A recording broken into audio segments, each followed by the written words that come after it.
Jangan kebencian kamu kepada satu kaum membuat kamu berlaku tidak adil. Berarti kamu tidak jujur dong dalam hidup. Kamu tidak benar dalam hidup.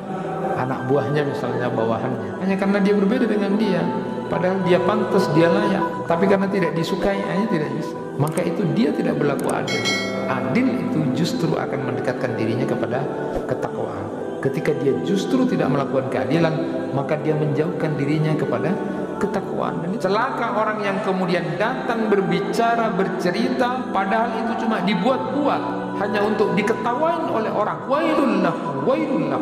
Celaka dia, celaka dia. Itu dusta, itu dusta. Termasuk di antara dusta seorang yang berkata, saya kenyang, padahal dia lapar. Saya tidak mau, padahal dia mau. Bahwa Nabi SAW telah memberinya segelas susu dan berkata, berikanlah ini kepada fulana dan si fulana untuk perempuan-perempuan yang ada di sisi beliau. Maka mereka perempuan-perempuan itu berkata, kami tidak menginginkannya. Maka Rasulullah SAW bersabda, jangan kalian kumpulkan rasa lapar dan bohong. Termasuk dusta adalah perkataan seseorang kepada saudaranya, silakan, padahal dia tidak menginginkannya. Ada orang, marah nyeper deh aja, padahal mau nyeper itu hari apa nyeper silang kok terteru ya, itu bohong, dusta. Hati-hati, celaka, hina, akan dapat siksa nanti orang-orang yang suka mengada-ngadakan kedustaan. Berhati-hatilah, jauhilah dusta, karena dusta itu akan membawa kepada dosa, dan dosa itu akan membawa kepada neraka. Dan Allah tidak senang kepada orang-orang yang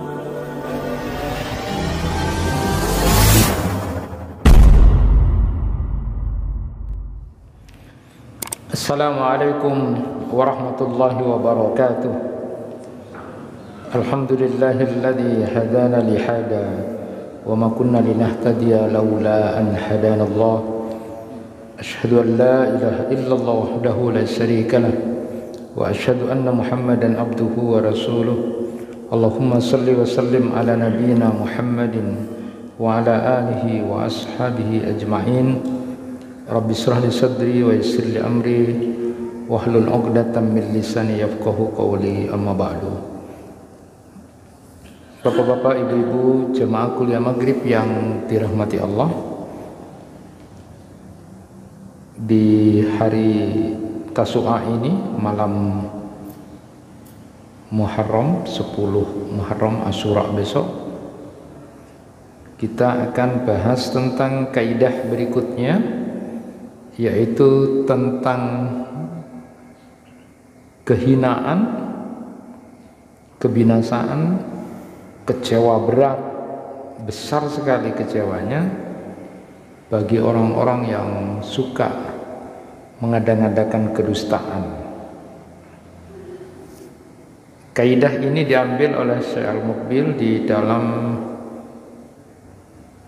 Quran surat Toha ayat 61. Wa qad khaba man iftara, dan sungguh merugi, celaka, binasa orang-orang yang mengada-ngadakan kedustaan.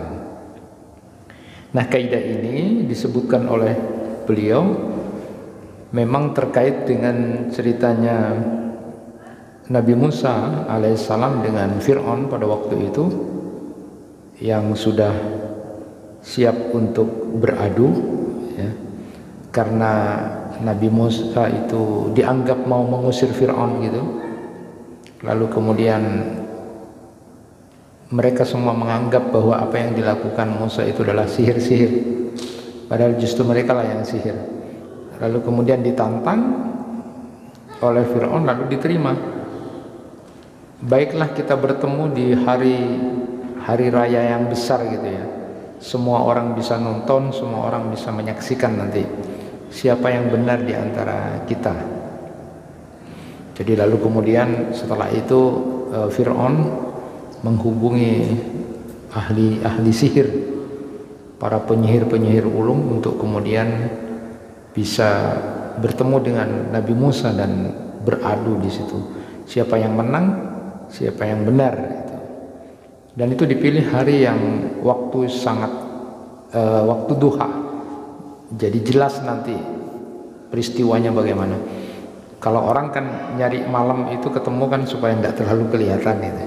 Tapi kalau waktu duha ini jelas terang, nanti baru ketahuan siapa sesungguhnya yang kemudian benar-benar melakukan sihir. Nah, singkat cerita, ketika itu bertemu, ketika Nabi Musa alaihissalam dan Harun pada waktu itu bertemu dengan ahli-ahli sihir dari Fir'aun, ada yang menyebut 12.000 orang, disaksikan banyak orang, tapi ada juga yang menyebut 72 penyihir, ada yang menyebut juga 720, tapi hitungannya banyak pada waktu itu. Semua ahli sihir kemudian disuruh hadir untuk melawan apa yang disampaikan oleh Nabi Musa pada waktu itu. Nah, ketika Nabi Musa berhadapan dengan orang-orang ahli sihir itu, lalu kemudian Nabi Musa mengatakan kepada orang-orang yang di depannya itu, orang-orang ahli sihir itu, wailakum la taftaru 'alallahi kadiban fayushitakum bi'adzabin wa qad khaba man iftara. Musa berkata kepada mereka, orang-orang yang ada di depannya, para ahli sihir itu, celakalah kamu, janganlah kamu mengada-ngadakan kedustaan terhadap Allah, karena nanti dia Allah akan membinasakan kamu dengan siksa. Sungguh merugi orang-orang yang berdusta. Itulah yang kemudian disampaikan oleh Nabi Musa kepada orang-orang ahli sihir itu. Ada yang menyebut apa yang diucapkan oleh Nabi Musa itu semacam shock terapi, supaya kemudian tukang sihir itu menjadi ketir, takut ya. Orang namanya, kamu itu jangan mendustakan Allah gitu. Jangan kamu mengadakan dusta atas nama Allah, mengatakan ada Tuhan selain Allah, mengatakan bahwa ini adalah sihir padahal ini adalah mukjizat, mengatakan ada pengendali, pengatur selain Allah. Kamu jangan dema bode caca masalah seperti ini. Kamu akan binasa, celaka kamu, hina kamu, kalau kamu kemudian masih berada dalam seperti itu. Maka dalam konteks keseharian kita, kaidah ini juga bisa kita perhatikan, bahwa jangan sekali-kali kita dema bode caca yang itu sifatnya nanti ada kaitannya dengan kekuasaan selain Allah, ada sesuatu yang lebih dari Allah. Maka di dalam bahasa Arab itu iftara itu diartikan kesyirikan, kemudian kedustaan atau kezaliman. Jadi ketika orang mengadakan sesuatu berdusta dan itu adalah kesyirikan, melakukan kedustaan, kebohongan, melakukan kezaliman, maka itu adalah iftara namanya. Dan itu dia akan merasakan binasa, celaka, dan dia akan mengalami sebuah kekecewaan berat nanti dalam hidupnya. Wa qad khaba man iftara. Sungguh orang-orang yang kemudian mengada-ngadakan kedustaan itu, dia akan mengalami sebuah kerugian, kehinaan, kebinasaan, kekecewaan yang berat. Lafaz yang kemudian berkaitan dengan iftara ini semuanya adalah destruktif, artinya sesuatu yang merusak ya, bukan membangun tapi merusak. Jadi dema bode caca untuk merusak ya, itu dia akan kecewa berat, dia akan binasa, dia akan hina dengan apa yang dia lakukan itu. Ibnu Qayyim al-Jauzi itu menguatkan kaidah ini dengan mengatakan bahwa Allah telah memberi jaminan bagi orang-orang yang suka melakukan begini-begini ini, dia akan sulit untuk mendapatkan hidayah dari Allah, dia akan merasakan kekecewaan yang luar biasa, dan dia akan merasakan siksa dari Allah Subhanahu wa ta'ala. Maka berdusta mengada-ngadakan sesuatu atas nama Allah, atas nama Rasulullah sallallahu alaihi wasallam, itu adalah kerugian, kehinaan, kekecewaan, dan akan mendapatkan siksa yang berat di hadapan Allah Subhanahu wa taala. Tentu kaidah ini bisa dipakai dalam keseharian kita. Kalau kita suka bermuhasabah, kemudian menghitung-hitung diri kita ini, saat kemudian di dalam Quran surat Al-An'am yang kita baca, di dalamnya menjadi doa iftitah, itu juga menjadi perenungan buat kita.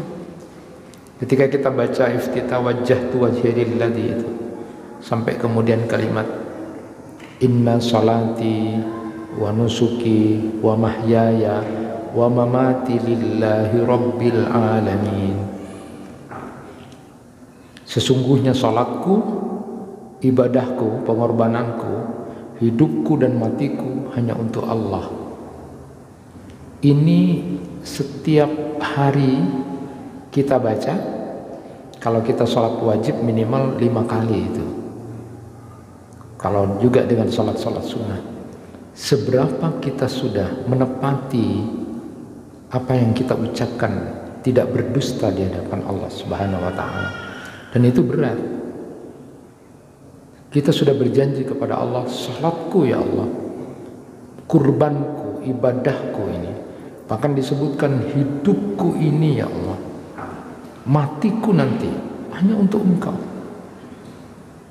Apakah kita termasuk orang-orang yang kemudian golongan orang-orang yang berdusta kepada Allah saat kemudian kita tidak menepati janji itu?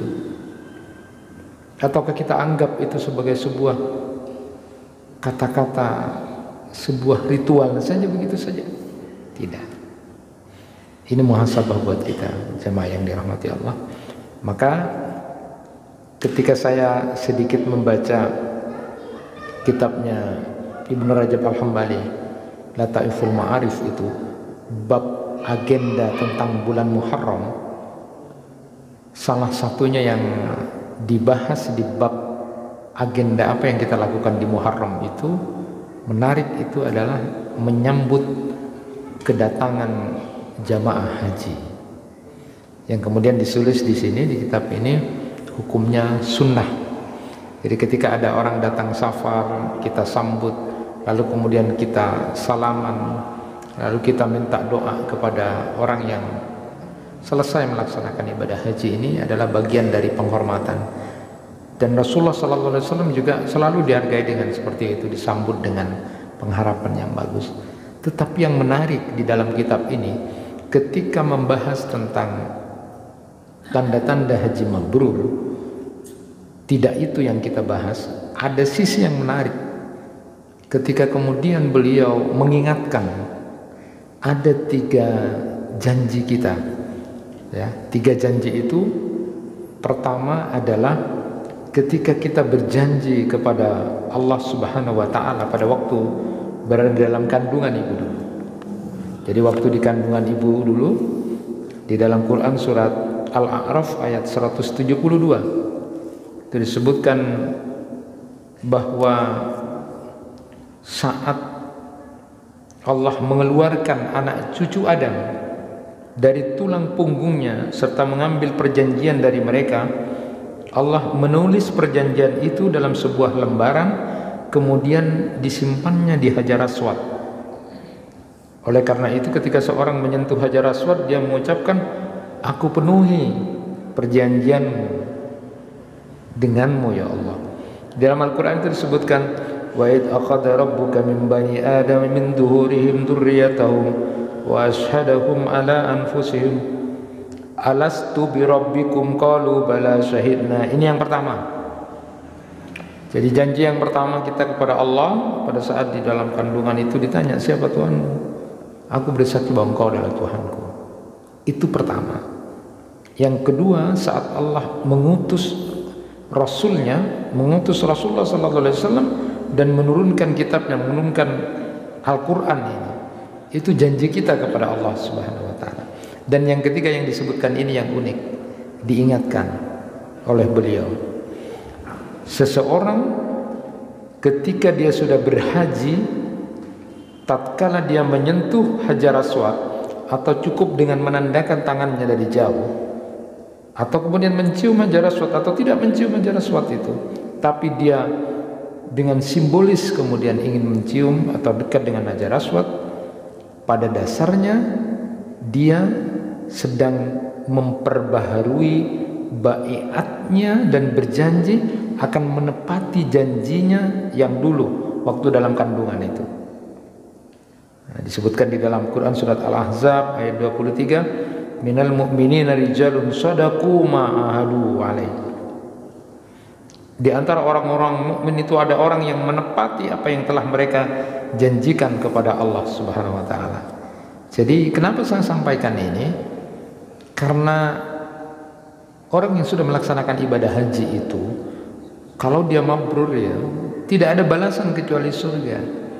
Dan salah satu di antaranya adalah ketika membahas Hajar Aswad itu, di kitab ini disebutkan bahwa sebagian salaf berkata tujuan mengusap Hajar Aswad itu adalah agar seseorang tidak mengulangi maksiat yang pernah dia lakukan. Jadi bayangkan kalau orang yang sudah haji, simbolis ketika dia mau mencium Hajar Aswad, simbolis ketika dia tangannya ingin menyentuh itu, dia berbaiat, dia berjanji tidak akan lagi mengulangi maksiat nanti kalau sudah pulang ke tempat masing-masing. Nah, ucapan ini sesuai dengan ucapan Ibnu Abbas radhiyallahu anhuma. Beliau menyatakan sesungguhnya Hajar Aswad itu adalah tangan kanan Allah di bumi. Siapa yang mengusap menyentuhnya berarti seolah-olah dia bersalaman dengan Allah dan mencium tangan kanannya. Jadi besar sekali, luar biasa. Jadi kalau sudah pulang dari Makkah itu, dia sudah berbaiat, dia sudah berjanji kepada Allah untuk tidak mengulangi sesuatu yang kemudian tidak baik, sehingga kalau dia mabrur tidak ada balasan kecuali surga. Betul-betul kemudian di dalam hadis itu disebutkan siapa yang datang ke rumahku kata, dan dia kemudian tidak mengatakan kata-kata kotor, dia tidak mengucapkan kata-kata yang jelek, yang tidak baik, maka dosanya diampuni dan dia kembali dari Makkah itu seperti orang yang baru dilahirkan dari ibunya, karena sudah tersedot benar itu.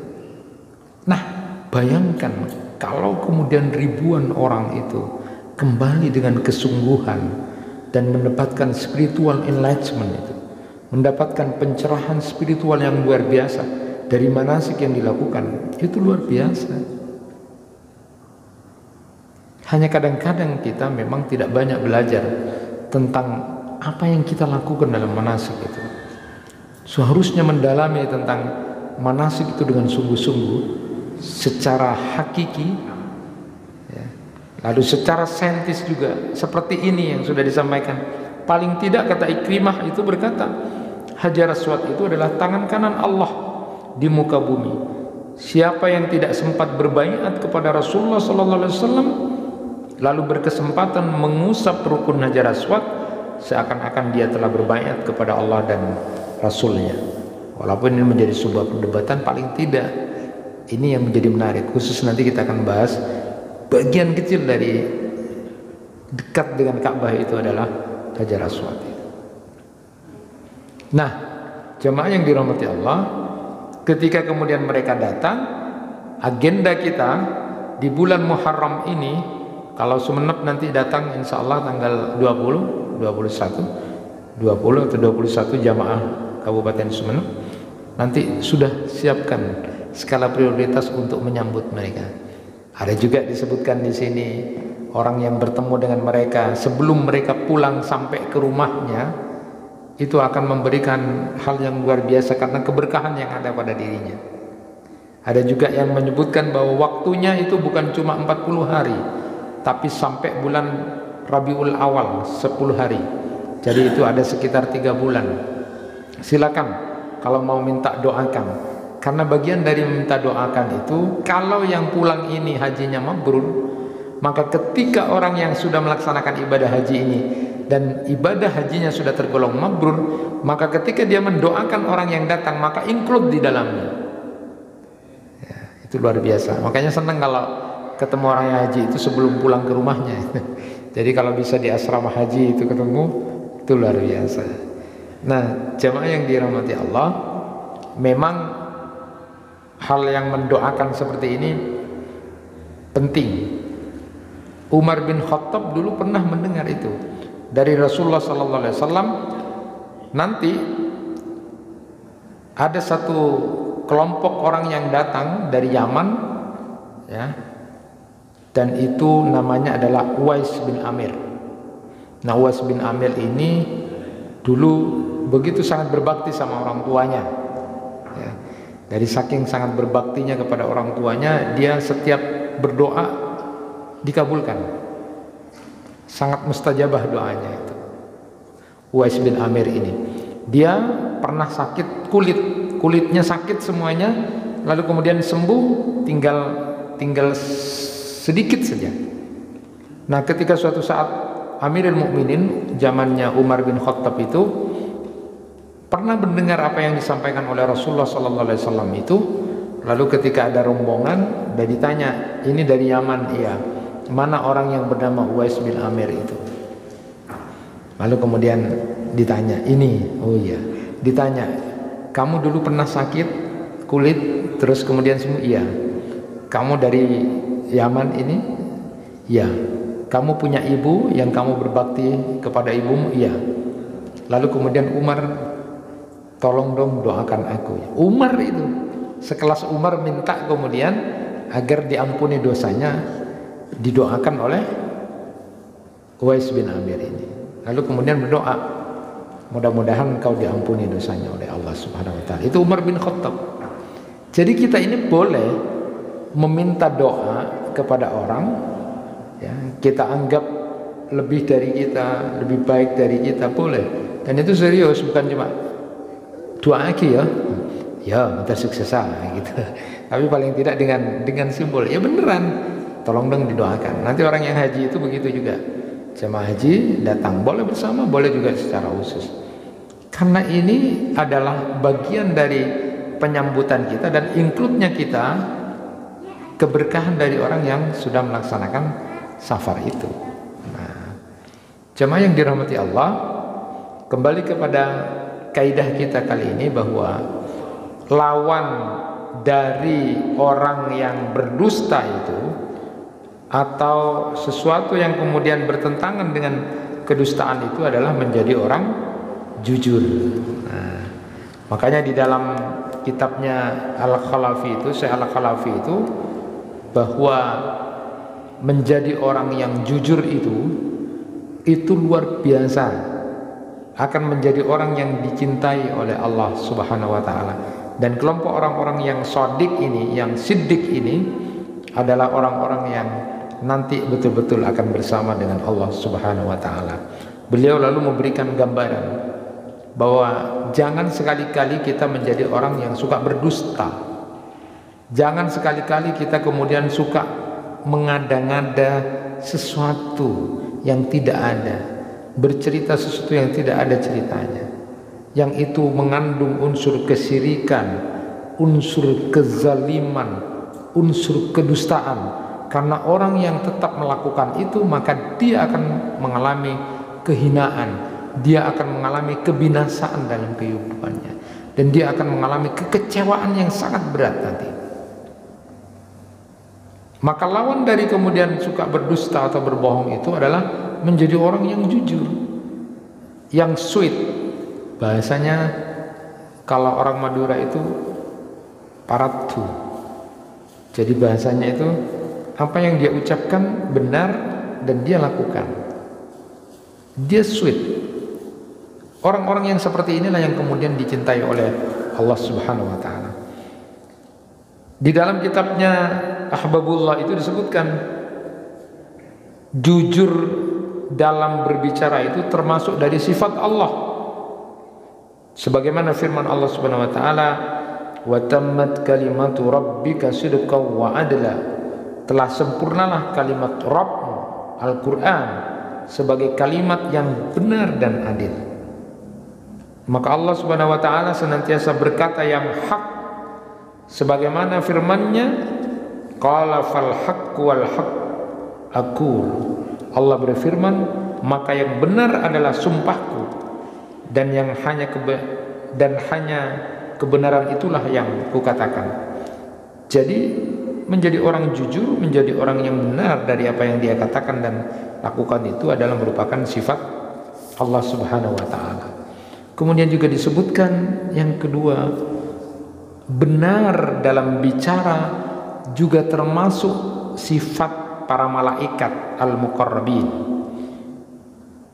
Allah Subhanahu wa taala berfirman,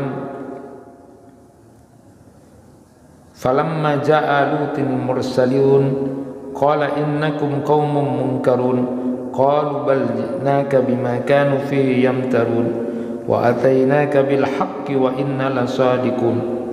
Maka ketika para utusan itu datang kepada kaum Lut beserta pengikut-pengikutnya, dia berkata, sesungguhnya kamu adalah orang-orang yang tidak dikenal. Para utusan menjawab, sesungguhnya kami datang kepadamu dengan membawa azab yang selalu mereka dustakan, dan kami datang kepadamu membawa kebenaran, dan sesungguhnya kami betul-betul orang-orang yang benar. Jadi jujur itu kenapa kemudian dicintai oleh Allah? Karena itu sifat Allah juga.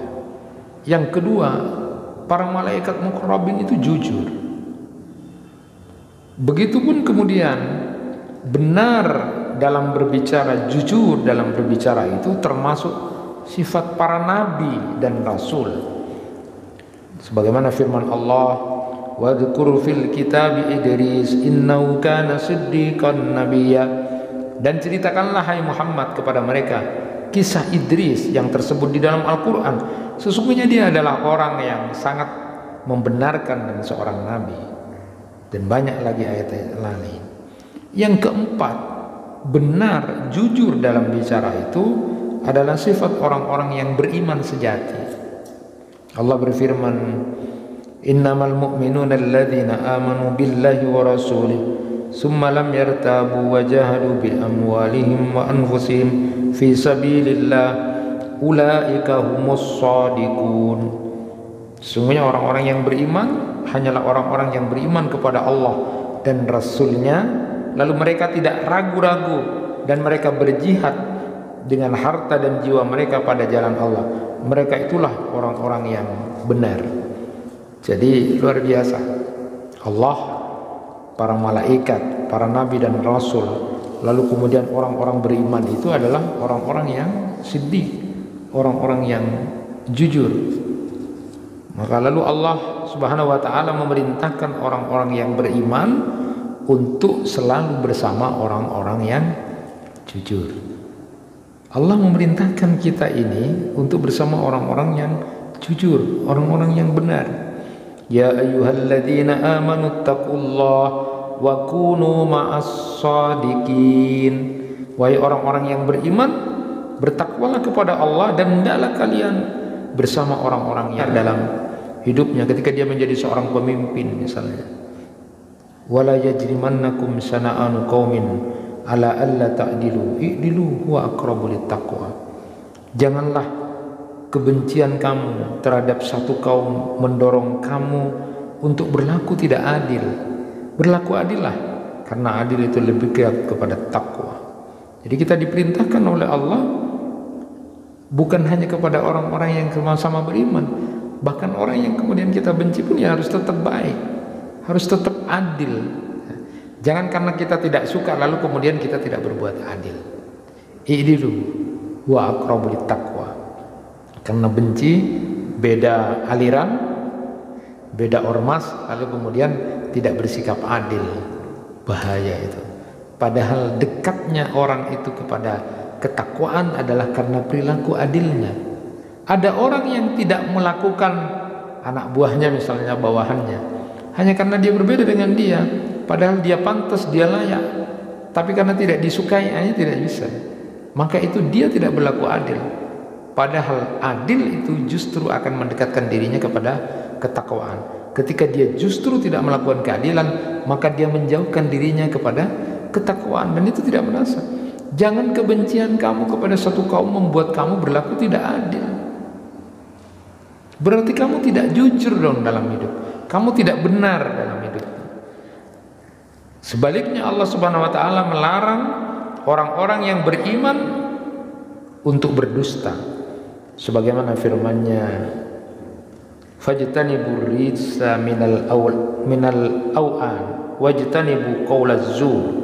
Maka jauhilah berhala-berhala yang najis itu, dan jauhilah perkataan-perkataan dusta. Kita dilarang oleh Allah Subhanahu wa taala untuk berdusta itu. Allah menjauhkan kaum mukminin dari sifat dusta. Lalu dia memberitahu bahwa dusta itu termasuk sifat orang-orang kafir dan orang-orang munafik.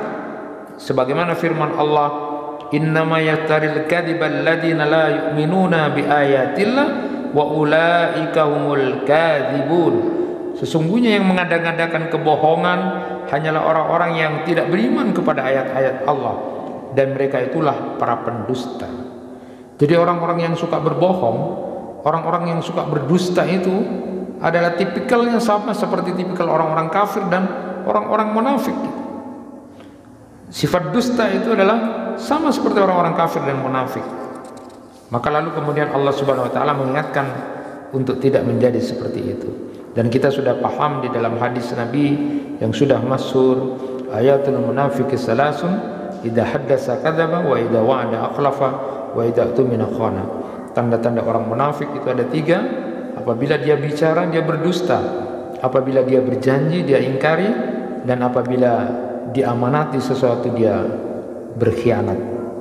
Oleh sebab itu maka wajib bagi orang-orang yang beriman untuk mengagungkan kejujuran dan mencarinya, memakainya, dan kemudian menjauhi kedustaan, apalagi itu berkaitan dengan nama Allah.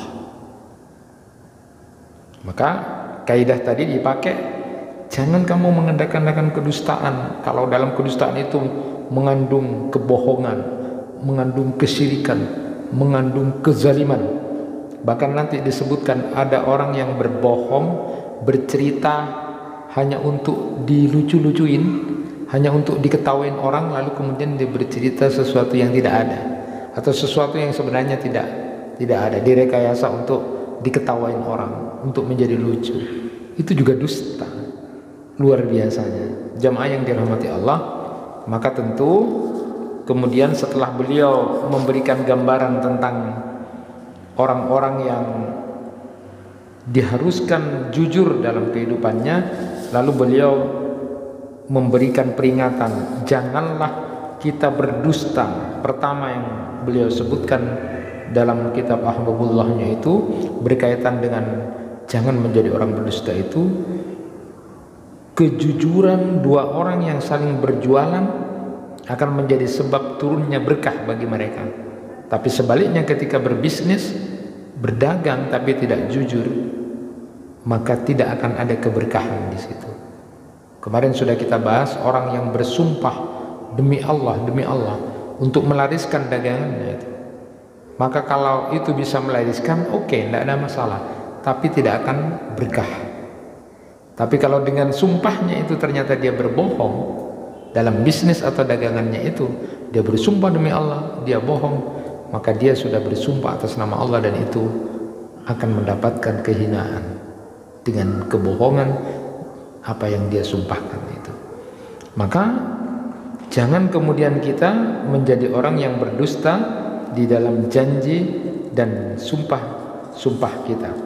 Beliau juga sebutkan hendaklah orang-orang yang beriman itu menganggap dusta itu masalah besar dan menjauhinya dalam setiap perkataan. Jangan dianggap sepele. Rasulullah SAW bersabda, iyyakum wal kadhiba fa innal kadhiba yahdi ilal fujur wa innal fujur yahdi ilan nar wa ma yazalul abdu yakdzibu wa yataharral kadhiba hatta yuktabu indallah kadzdzaba. Jauhi oleh kamu itu berdusta, karena dusta itu menunjukkan kepada dosa, dan dosa itu menunjukkan kepada neraka. Dan selama seseorang terus-menerus berlaku dusta, maka akan dicatat di sisi Allah sebagai seorang pendusta. Di dalam Al-Quran Allah Subhanahu wa taala berfirman, wa yaumal qiyamah taral ladzina kadzabu 'alallahi wujuhuhum muswaddah. Dan pada hari kiamat kamu akan melihat orang-orang yang berbuat dusta terhadap Allah, wajah mereka menjadi hitam. Di dalam Quran surat Az-Zumar ayat 60. Jadi Allah Subhanahu wa taala melarang kita, orang-orang yang beriman, orang-orang yang punya iman, jangan meremehkan kedustaan, jangan meremehkan kebohongan. Kita sehari-hari mungkin Allah cuma gitu aja, padahal itu bohong. Allah cuma begitu saja. Jangan suka meremehkan kebohongan, jangan suka kemudian menyepelekan kedustaan yang kita buat, karena itu di sisi Allah besar. Ya, apalagi dusta atas nama Allah, yaitu dengan cara menyandangkan sifat kepada Allah dengan sifat yang Dia tidak pernah memberikan sifat dirinya dengan itu, atau kemudian menamainya dengan namanya, atau kemudian berdusta juga atas nama Nabi Muhammad sallallahu alaihi wasallam. Nabi tidak pernah bersabda begini, dibilang Nabi bersabda begini. Ini dusta yang berbahaya atas nama Allah, atas nama Rasulullah sallallahu alaihi wasallam. Dan dusta terhadap Allah itu adalah juga mengatakan halal pada barang yang haram dan mengatakan haram kepada barang yang halal tanpa petunjuk dari Allah Subhanahu wa taala. Makanya berfatwa itu juga harus hati-hati. Hati-hati. Kita tidak bisa kemudian disebut sebagai seorang mufti tanpa kemudian punya ilmu. Kalau di Timur Tengah itu dengan kemampuan ilmunya, seseorang bisa disebut sebagai mufti. Dia bisa berfatwa karena dia mendalami banyak dan dia punya kemudian bekal modal untuk bisa berfatwa. Di Indonesia ini paling tidak kita punya lembaga-lembaga itu. Jadi kalau ada persoalan, minta fatwa ke majelis ulama. Ya. Kalau di NU ada bahsul masail, silakan minta fatwa di sana. Kalau di Muhammadiyah ada majelis tarji. Jadi itu sifatnya lembaga. Hampir tidak boleh kemudian, tidak berani orang Indonesia ini kemudian berfatwa atas nama sendiri. Harus atas nama kemudian lembaga. Itu bagian dari pengakuan bahwa orang berfatwa itu harus hati-hati, karena bisa nanti berdusta atas nama Allah dan Rasulnya. Jadi makanya tidak ada yang menjadi mufti itu. Di Indonesia tidak ada yang punya mufti. Yang dulu pernah ada itu orang Indonesia yang ada di Mekah itu adalah Imam An-Nawawi Al-Bantani itu, dan beberapa orang Indonesia dari Sumatera yang memang punya keilmuan yang luas, dia kemudian bisa berfatwa. Kalau sekarang tidak ada orang yang berani berfatwa atas nama pribadi. Kalau di Mesir ada, di Arab ada, mereka adalah syekh-syekh. Ya. Jadi syekh, grand syekh datang ke Indonesia, itu seorang mufti karena dia sudah dibekali banyak kemampuan dalam tentang masalah ilmu. Jadi dia bisa berfatwa. Kalau kita kemudian tidak ada yang berani, dan memang hati-hati sekali. Nah, lalu kemudian diingatkan juga, selain itu jangan kemudian kita berdusta hanya untuk ditertawakan. Tadi sudah saya sebutkan. Dari Bas bin Hakim dia berkata, bapakku telah berkata kepadaku, dan bapaknya dia berkata, sami'tu Rasulullah sallallahu alaihi wasallam yaqul wailul lilladzi yuhaddisu fayakdibu liyudhika bihil qaum wailun lahu. Saya telah mendengar Rasulullah sallallahu alaihi wasallam bersabda, celaka bagi orang yang berbicara kemudian dia berdusta untuk membuat orang-orang tertawa.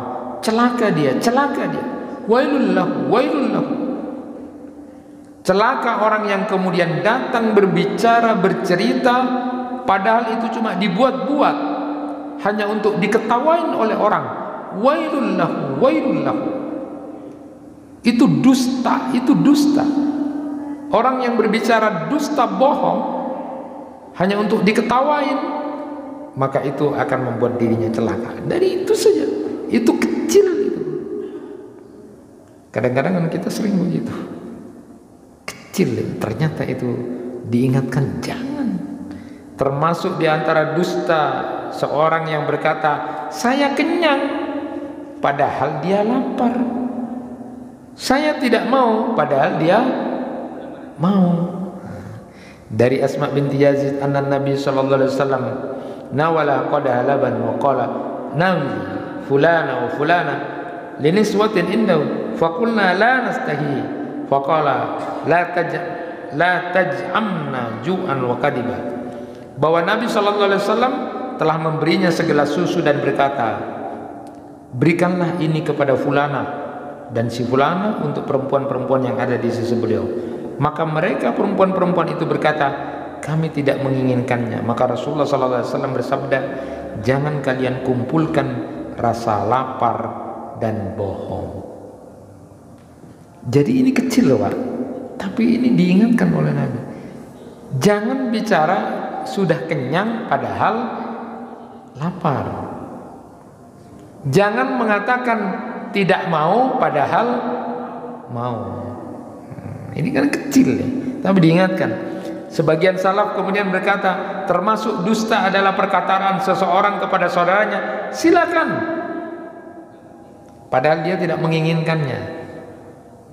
Ambu.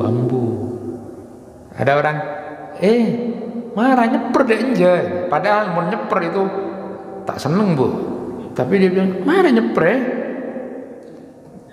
padahal deki mau nyeper ongku. Hari ya banyak pesanan kok tertero ya, itu bohong, dusta. Hati-hati, dusta. Dia mengatakan silahkan padahal sebenarnya tidak mau, tidak menginginkan silahkan itu. Nah, termasuk dusta adalah dustanya para pedagang di pasar dan pengakuan seorang bahwa dia telah mendapat penawaran pada dagangannya sejumlah ini padahal tidak ada seorang pun yang menawar dagangannya. Itu dalam riwayat Abu Dzar Al-Ghifari. Dia mengatakan, "Aria, bodoh senabar laria 100 tak bagi masongko. Bana pun perak nabar sabito. Aria badal senabar 100 padahal tidak ada itu. Itu dusta. Harus apa kita dalam setiap hari dalam kedustaan-kedustaan itu yang berbahaya. Di antaranya yang terakhir kemudian beliau sebutkan, dusta yang kemudian juga berbahaya dalam keseharian adalah ketika dusta dalam bersaksi.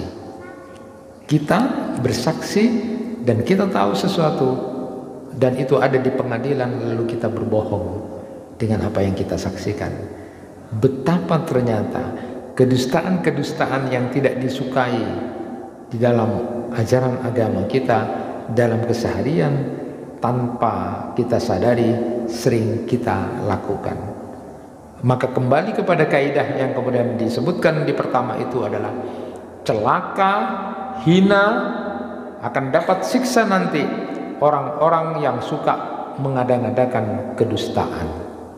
Berhati-hatilah, jauhilah dusta, karena dusta itu akan membawa kepada dosa dan dosa itu akan membawa kepada neraka. Dan Allah tidak senang kepada orang-orang yang berdusta. Kenapa? Karena Allah adalah jujur, para malaikat jujur, para nabi dan rasul jujur, orang-orang beriman pun adalah orang-orang yang punya tipikal kejujuran dalam hidupnya, dan Allah memerintahkan kita bersama dengan orang-orang yang jujur.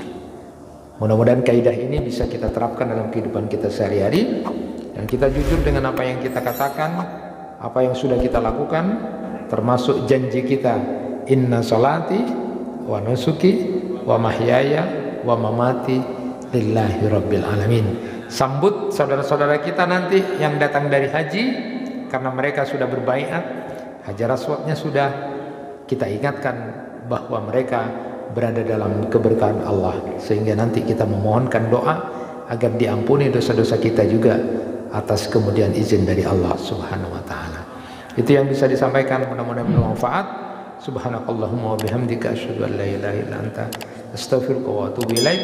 Assalamualaikum warahmatullahi wabarakatuh.